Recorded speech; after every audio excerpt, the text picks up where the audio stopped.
Hello Zimbabwe, welcome to Livetalk Diaspora Forum, a platform where we discuss issues affecting Zimbabweans in the diaspora.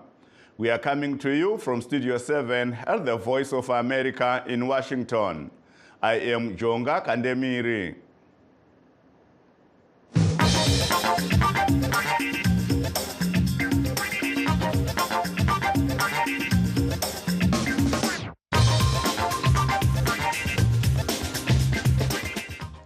Today we are discussing the escalating Israel-Hamas war that has entered into its 5th day today.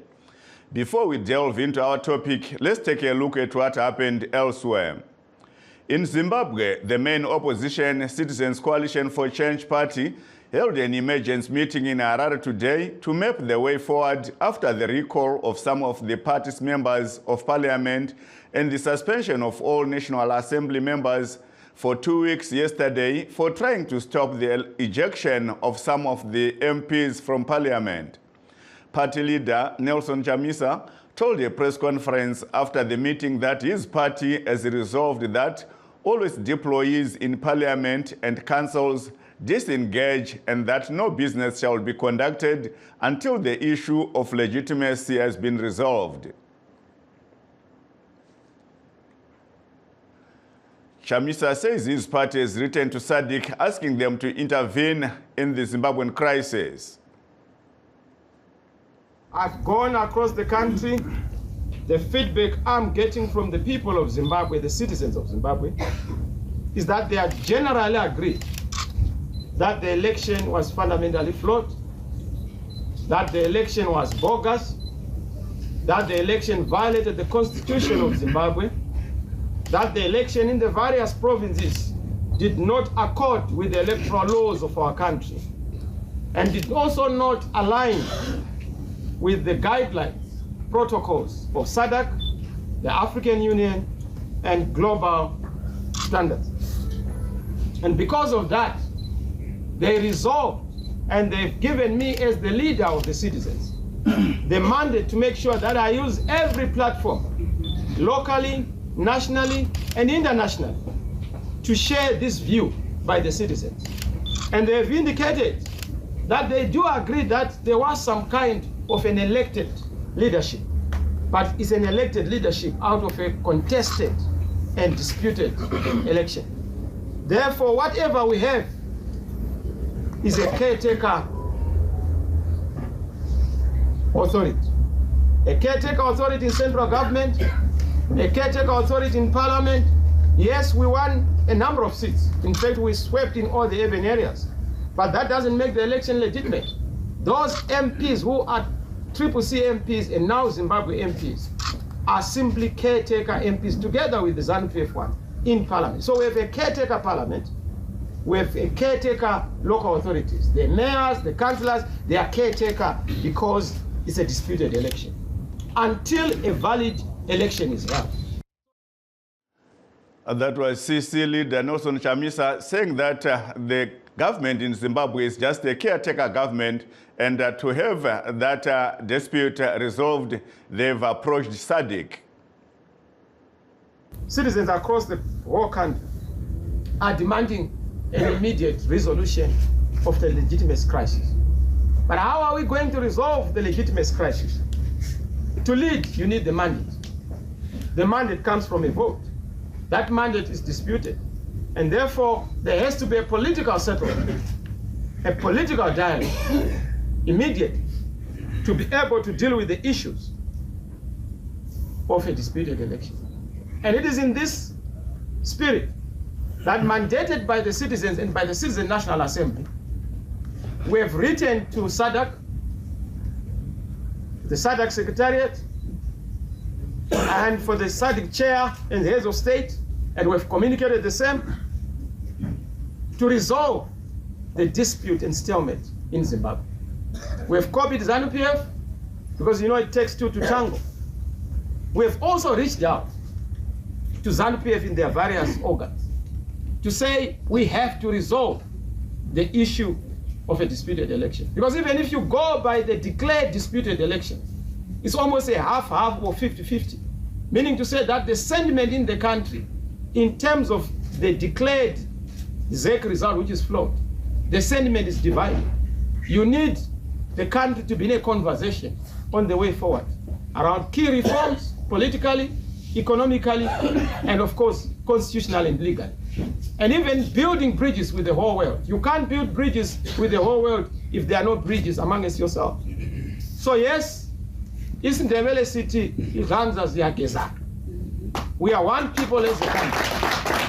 Our duty is to unite the nation and make sure that we find each other as a people and find a common way forward to resolve the issues where we have a fundamental dispute. That was CCC leader Nelson Chamisa speaking earlier in Harare. Back to our topic. There was more tension Wednesday on Israel's northern border as Hezbollah fired an anti-tank missile at an Israeli army post. Fighting between Israel and Hamas continued overnight, and it spilled into Wednesday as Israel weighed its military options. Linda Gradstein reports for VOA from Jerusalem. Hezbollah said an attack on Israel's northern border late Tuesday and early Wednesday was in response to the deaths of 3 of its members in Israeli strikes Monday, raising fears for Israeli forces of having to fight on 2 fronts. Meanwhile, the death toll in both Israel and the Gaza Strip increased as fighting continued there. Terrorism specialist Miri Eisen says Hamas gunmen could still be hiding inside Israel. The systematic finding now of the terror nests that they built in and around, that's something that can go on for days. This is dangerous times. We're talking about a pre-planned full-scale massacre attack. In Eisen's view, Israel must continue its attacks on Hamas until the group's military capability is destroyed. But she notes a ground invasion of Gaza would be complicated. We need to get to the Hamas terror infrastructure, meaning they came in with thousands. They still have tens of thousands inside the Gaza Strip. You can only through a ground incursion really systematically get to these terror nests. Where are the terror nests? In the heart of the Gaza Strip, inside the neighborhoods, the refugee camps, the different buildings themselves. By early Wednesday, Israel said it had carried out airstrikes on more than 2,600 targets in Gaza, fueling accusations of Israeli atrocities against Palestinian civilians. Gaza right now is suffering from genocide. Israeli air forces are striking residential neighborhoods, killing up until this moment 1,000 Palestinian civilians. Almost half of them are children. At the same time, Israel is working on the international arena to convey a different story. Many in Gaza warn of a growing humanitarian crisis. Israel has cut off electricity and water to the enclave, and the power plant there is due to stop supplying electricity on Wednesday. Hundreds of thousands of Palestinians have fled their homes, fearing Israeli attacks, and have been sheltering in schools and other facilities. Linda Gradstein, VOA News, Jerusalem. United States Secretary of State Antony Blinken is heading to Israel and Jordan this week to show Washington's support for Israel's right to self-defense. The trip comes as the U.S. vows to work with nations to secure the release of all hostages held in Gaza. VOA State Department Bureau Chief Nag Ching has more.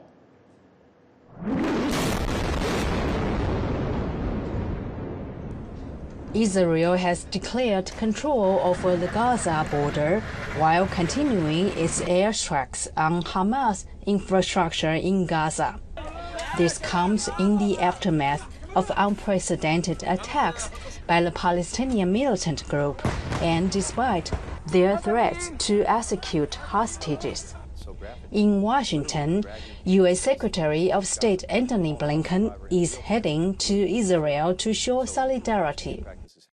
The top diplomat has spoken to foreign ministers from the region, as one of the diplomatic priorities is to prevent violence from spreading to other parts of the Middle East. Secretary Blinken will be traveling to Israel in the coming days to engage our Israeli partners directly about the situation on the ground and how we can continue to best support them in their fight against the terrorists who launched these horrific attacks. Our support for Israel is unwavering. U.S. officials have pledged American support in efforts to free hostages taken during the Hamas assault. U.S. citizens are among the captives. There are a number of countries who have the ability to deliver messages to Hamas, and we have made clear to those countries that they should urge Hamas to release all hostages immediately. While Israel indicated it does not want any pause in efforts to reach a normalization deal with Saudi Arabia, the recent Hamas attacks have complicated the diplomatic efforts for such a deal, according to analysts. The current outbreak of war will likely set that back, including timelines back. It doesn't necessarily mean that normalization of ties will be over, but I think for now, the focus is going to be on various aspects of the war itself and aid to the Israelis. The United States has said the pursuit of a diplomatic deal between Israel and Saudi Arabia could not replace a two-state solution to address the needs of the Palestinian people, and Hamas does not represent their legitimate aspirations for an independent state of Palestine. Nike Chin, VOA News, Washington. Let's take a short break. Stay tuned. In times of change, when the world seems uncertain and what we hear doesn't reflect what we see, we seek the truth. When we are told only part of the story, we lose trust. In moments of crisis, our dreams, hopes, and wishes for a better tomorrow depends on a free press. At Voice of America, we bring you the stories that people take risks to see. We connect the world and unite it with truth. At Voice of America, we show you the whole picture. Welcome back to our show. For those that have just joined us, we are discussing the war between Israel and Palestinian groups, Hamas and Islamic Jihad, that has left over 2,200 people dead. Please note that we are streaming this discussion live on our Facebook pages, VOA Shona, VOA Studio 7, and VOA Ndebele. We are also live on YouTube, VOA Zimbabwe. Joining us now to discuss the issue is Frank Guni, a Zimbabwean based in Washington, and Professor Eliot Masocha, an economist and professor at DeVry University in Ohio, here in America. Welcome to the show, gentlemen. Thank you, and good evening, Zimbabwe. And Professor Masocha, can you hear us? Hello, Professor Masocha? Yes, hello. Okay, yes, I was yet to hear you. Welcome to our show. Thank you so much. Let me start with you, Mr. Guni. What do you have to say about this war, considering the humanitarian crisis that it has also brought in both countries?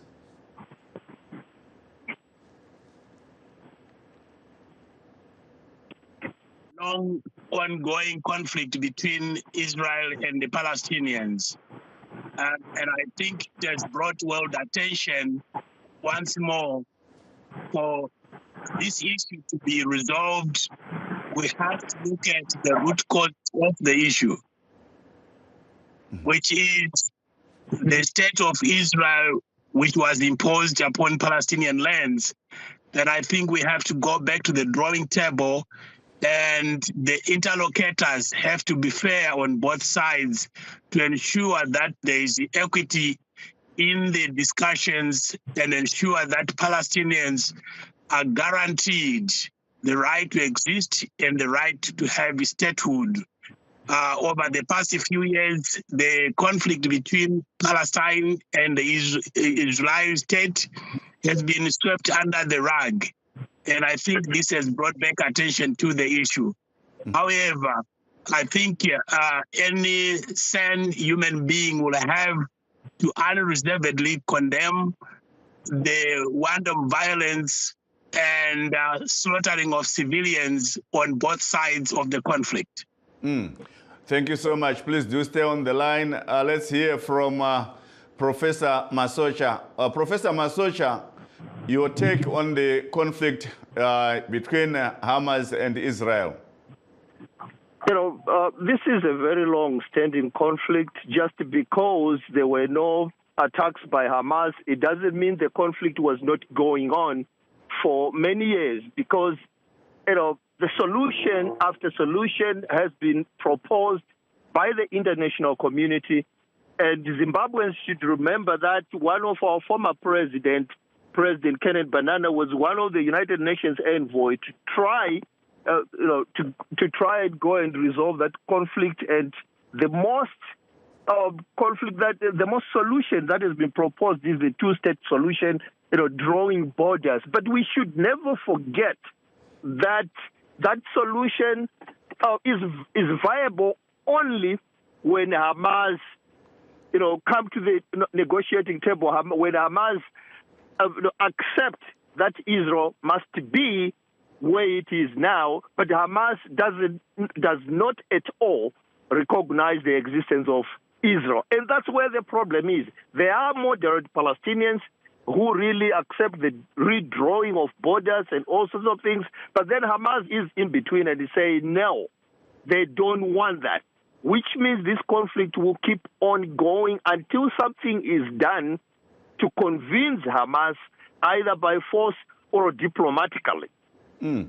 But Professor Masocha, Hamas knows that the war or the conflict is affecting ordinary Palestinians who are suffering. Like we've heard that Israel is threatening to cut off electricity and water supplies and even food supplies. Well, I don't think they really care much about that because, they are extremists. They don't agree with anyone else. What they believe must be done is what they expect everybody to believe that. And when they attacked Israel, if they really had the heart and soul and sympathy of the civilians, they were not going to do that because they should have expected retaliation. Big retaliation with Israel after they have done that.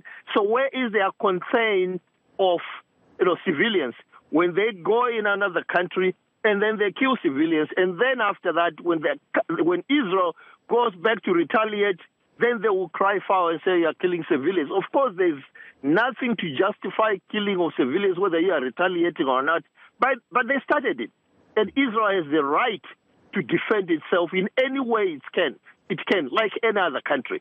So I think Hamas needs to soften itself and see that there is no way they can go against the existence of Israel and come to the negotiating table and compromise on a two-state solution. Mr. Guni, you said this conflict has brought the world's attention. Can we see the world taking action or acting to end this war before it escalates? Well, it's going to be tough, and I don't. Oh, you're asking Mr. Guni? No, okay. You can go ahead. Then I can still talk to Mr. Guni. Yeah, it's going to be tough, but the world has never stopped taking action diplomatically behind the scenes, and right now it's going to be very difficult for the world to be heard and understood by Hamas to call for a ceasefire, because at this point in time, I think they believe that they have nothing to lose anymore. They've already lost. So they will fight to the last man, and that's not good for the world at all, because that area, the Middle East, that's where much of the world's oil comes from. And it's going to affect the world's economy. And countries like Zimbabwe, I am sorry, things are going to be tough when petrol and diesel prices are going to go up, and all the prices following the same. Mr. Guni, who can you see between the two warring sides to maybe think of the casualties this war has brought and then a call for a ceasefire? Well, what we know for sure is whether you think of it militarily or tactically, the Israelis is massively superior firepower and population-wise. Hamas is fixated in one small area in the Gaza Strip. And the state of Israel completely surrounds Hamas, except on the seaside, the small section with the border with Egypt. So, however you want to look at this, Hamas is outgunned and outnumbered, and they know this. But I think their main purpose for launching this attack was to revive attention towards the Palestinian question, which has been ignored over the past. We know that if we want to be fair, honest, and objective, the main and only interlocutor that can force Israel, the state of Israel, to go back to many, many resolutions that have been passed by the United Nations is the United States. There are many, many resolutions that include the two-state solution, that includes going back to the 1967 borders, which Israel says are indefensible. Many, many resolutions have been passed by the United Nations condemning Israeli actions and telling Israel to go back to reasonable borders. But the only country that the Israeli government is going to listen to is the United States. So until and unless the United States does change its position, nothing is going to change. We're going to continue to see more and more civilians being killed on both sides. But if we look at what just happened, the number of Israelis that have been killed so far can only be compared to the 1973 Yom Kippur wars between Israel and Arab states. So if you look at population-wise, I think the Israeli state, the state of Israel, has suffered much more than the Hamas at the present moment, if you compare their population differences and the invincibility that Israel continues to project itself as a superpower in the region, so to speak, and being attacked this way by a small group of people clearly shows big vulnerabilities on the state of Israel, and that brings into question whether or not Israel is really the superpower that it projects itself to be, or it just simply depends on the United States. Thank you so much, Mr. Guni. Please do stay on the line. Let's now hear from Mufundisi Richard Moyo, who has just joined us. Mufundisi Moyo, welcome to our show.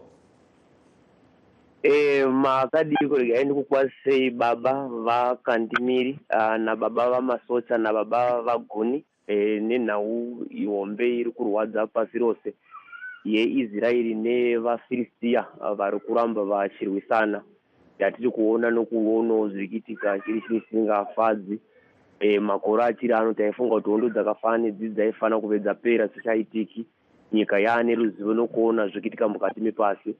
Asiwo zvakamira zvakadaro tichitarisa kusaidi revaFilistia rePalestine kuhondo yaHamasi ndio vanoratidza kuti ndio vakatanga uwo musindo vaisafana kudero chero zvavo pane kumukirana kuri mavari vaifana kusadero kuti saimoona kuti vanhu vasina mhosva vari kufa kuona zvivakwa zvekugaza zvatiri kuona zvichiputswa imba dzemidurikidzwa vanhu vachichema vanechemberi nevakadzi nevana.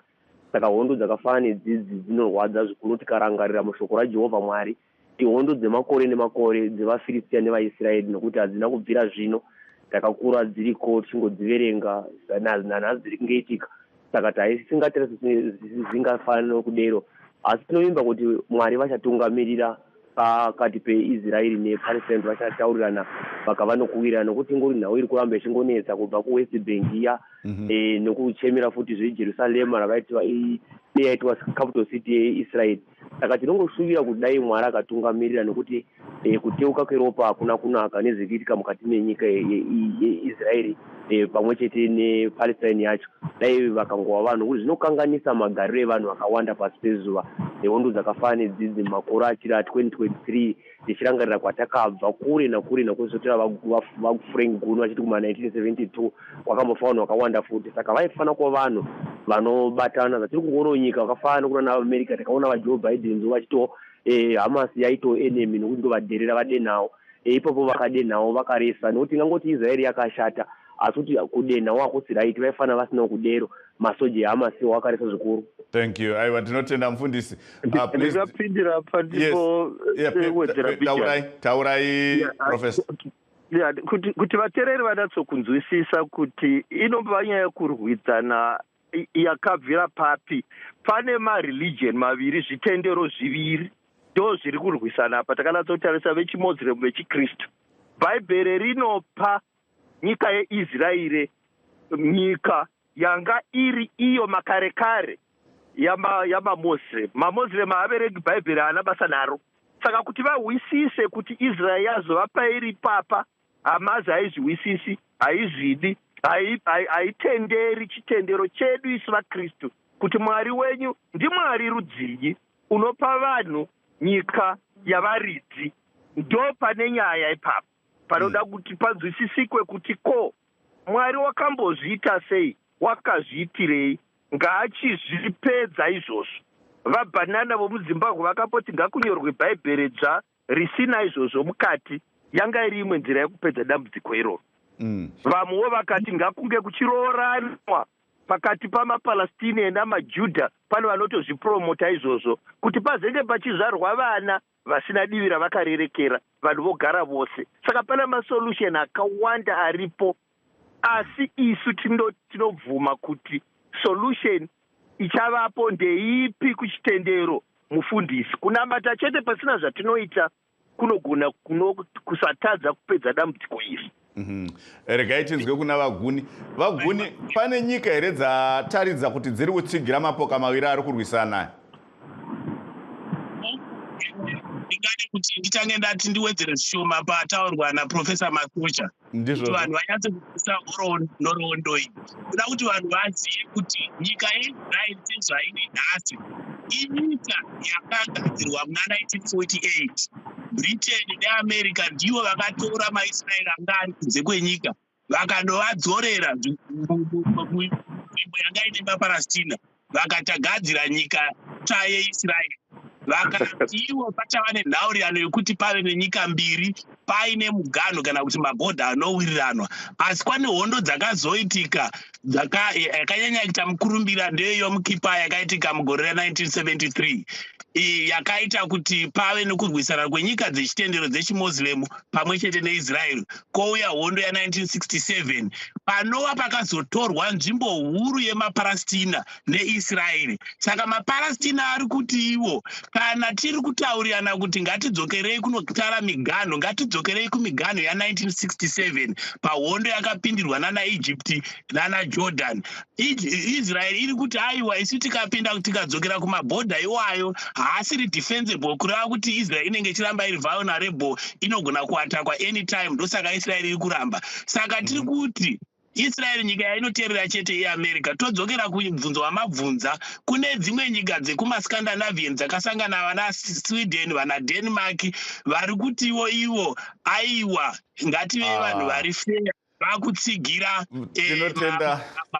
Thank you so much, Mr. Guni. As you always know, we are still applying for extra time to have this show enjoyable time for viewers and listeners.